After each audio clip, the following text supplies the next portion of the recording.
എല്ലാവർക്കും സുഖാണെന്ന് വിശ്വസിക്കുന്നു. സംസ്ഥാനത്ത് പെൻഷൻ വിതരണം തുറന്നുകൊണ്ടിരിക്കുകയാണ്. ഇനിയും പെൻഷൻ ലഭിക്കാത്ത ഒരുപാട് ആളുകൾ ഉണ്ട്, അല്ലെങ്കിൽ പൂർണ്ണമായിട്ടും ലഭിക്കാത്ത ആളുകൾ ഉണ്ട് എന്ന് കമന്റിലൂടെ കാണാൻ ഇടയായി. അപ്പോൾ അത്തരം ആളുകൾ ശ്രദ്ധിക്കേണ്ട, ചെയ്തു നോക്കേണ്ട വളരെ പ്രധാനപ്പെട്ട ഒരു കാര്യമാണ് പറയുന്നത്. അതോടൊപ്പം തന്നെ അടുത്ത പെൻഷൻ വിതരണം നേരത്തെ ഉണ്ടാകും എന്നതുമായി ബന്ധപ്പെട്ട് നമ്മൾ പറഞ്ഞപ്പോൾ പല ആളുകളും സംശയം ഉന്നയിച്ചിരുന്നു. ഇതുമായി ബന്ധപ്പെട്ട വിശദീകരണവും ഉണ്ട്. വീഡിയോയുടെ വിശദാംശങ്ങളിലേക്ക് കടക്കുന്നതിന് മുമ്പ് കൂടുതൽ ആളുകളിലേക്ക് ഇൻഫർമേഷൻ എത്താൻ ഷെയർ ചെയ്യുക, ലൈക്ക് ചെയ്യുക. ഫേസ്ബുക്കിലൂടെ കാണുന്ന ആളുകൾ ഫോളോ ചെയ്യുക. വീഡിയോയുടെ വിശദമായ വിവരങ്ങളിലേക്ക് വരാം. സംസ്ഥാനത്ത് സാമൂഹ്യ സുരക്ഷാ ക്ഷേമ പെൻഷൻ മെയ് മാസത്തിൽ പ്രഖ്യാപിച്ച 3200 രൂപയുടെ വിതരണം ഇപ്പോഴും നടന്നുകൊണ്ടിരിക്കുകയാണ്. ചൊവ്വാഴ്ച മുതലാണ് വിതരണം ആരംഭിച്ചത്. ആദ്യഘട്ടത്തിൽ കയ്യിൽ വിതരണം മാത്രമായിരുന്നു തുടങ്ങിയത്. അതിനുശേഷം വ്യാഴാഴ്ച വൈകുന്നേരത്തോട് കൂടിയിട്ട് ബാങ്ക് അക്കൗണ്ടുകളിലേക്കും തുക എത്തിയിരുന്നു. അങ്ങനെ ബാങ്ക് അക്കൗണ്ടുകളിലേക്ക് തുക എത്തിയപ്പോൾ 2 മാസത്തേതും ലഭിക്കാത്ത ആളുകളുണ്ട്. അതായത് 1600 മാത്രം ലഭിച്ചിട്ടുള്ള ആളുകളുണ്ട്, അല്ലെങ്കിൽ 1300 മാത്രം ലഭിച്ചിട്ടുള്ള ആളുകൾ. അങ്ങനെയുള്ളവർ സേവന പെൻഷൻ ഓൺലൈൻ ചെക്കിംഗ് ഒന്ന് നടത്തണം. ഇതുവരെ ഒന്നും ലഭിക്കാത്തവരും ഇത് ചെക്ക് ചെയ്യാൻ വേണ്ടിയിട്ട് ശ്രദ്ധിക്കുക. ഇതെങ്ങനെ ചെക്ക് ചെയ്യണമെന്ന് നമ്മൾ മുമ്പും പറഞ്ഞിട്ടുണ്ട്. അതിനു വേണ്ടിയിട്ട് സേവന പെൻഷൻ എന്ന് ഗൂഗിളിൽ സെർച്ച് ചെയ്യുക. അല്ലെങ്കിൽ അതിന്റെ ലിങ്ക് ഞാൻ താഴെ കൊടുക്കാം, അല്ലെങ്കിൽ അത് ചോദിച്ചാൽ ഞാൻ അയച്ചു തരുന്നതാണ്.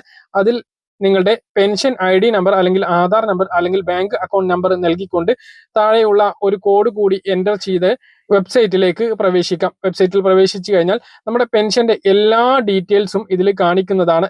നമുക്ക് മസ്റ്ററിങ് ചെയ്യേണ്ടതുണ്ടോ, അല്ലെങ്കിൽ വരുമാന സർട്ടിഫിക്കറ്റ് നൽകാത്തതുണ്ടോ, നമ്മുടെ ഈ മാസത്തെ പെൻഷൻ ഇതിലേക്ക് അനുവദിച്ച് നൽകിയിട്ടുണ്ടോ എന്നുള്ളതെല്ലാം ഇതിൽ കൃത്യമായിട്ട് കാണിക്കുന്നതാണ്.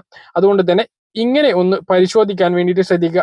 ഈ മാസത്തെ പെൻഷൻ അയച്ചിട്ടുണ്ട് എന്നാണ് കാണിക്കുന്നത് എങ്കിൽ ആ ഒരു തുക നിങ്ങൾക്ക് എത്തിച്ചേരുന്നത് തന്നെയാണ്, ബാങ്ക് അക്കൗണ്ടിലേക്ക് ചേരുന്നതാണ്.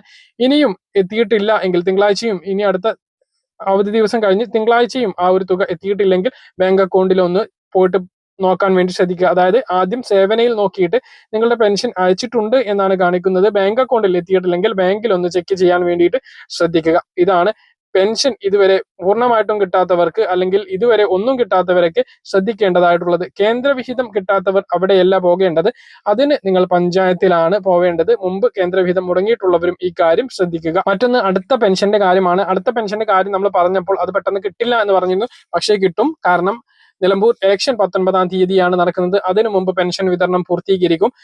ഇരു മുന്നണികൾക്കും വലിയ ഒരു നിലനിൽപ്പിന്റെ പോരാട്ടം ആയതുകൊണ്ട് തന്നെ സർക്കാർ ഈ ഒരു സീറ്റ് നിലനിർത്തുന്നതിന് വേണ്ടിയിട്ട് ഏതറ്റം വരെയും പോകും. ഇത് ഇല്ലെങ്കിൽ തന്നെ നമുക്ക് പാലക്കാട് ഇതിനു മുമ്പുണ്ട്, അതുപോലെ തന്നെ ചേലക്കര, ഇതൊക്കെ നമ്മുടെ മുന്നിലുള്ളതാണ്. ആ ഇലക്ഷന് മുമ്പൊക്കെ പെൻഷൻ എന്നാണോ വോട്ടെടുപ്പ് നടക്കുന്നത് അതിനു മുമ്പ്, അത് മാസം ആദ്യമാണ് എങ്കിൽ പോലും പെൻഷൻ വിതരണം പൂർത്തീകരിച്ചിരുന്നു. അതുകൊണ്ട് തന്നെ ഈ മാസത്തെ പെൻഷൻ, ഇനി ജൂൺ മാസത്തെ പെൻഷനും നേരത്തെ വിതരണം ചെയ്യും. അത് 10-ാം തീയതിയോ അല്ലെങ്കിൽ 15-ാം തീയതിയോ വിതരണം ആരംഭിക്കും. 19-ാം തീയതി വോട്ടെടുപ്പ് നടക്കുന്നതിന് മുമ്പ് എല്ലാവർക്കും പെൻഷൻ വിതരണം നടക്കുന്ന രൂപത്തിൽ തന്നെ വിതരണം നടക്കുന്നതാണ് എന്നുള്ളതാണ്. ഇതുപോലുള്ള ഇൻഫർമേഷനുകൾക്ക് ഫോളോ ചെയ്യുക, സബ്സ്ക്രൈബ് ചെയ്യുക. മറ്റൊരു വീഡിയോയുമായി നമുക്ക് കാണാം. ബൈ.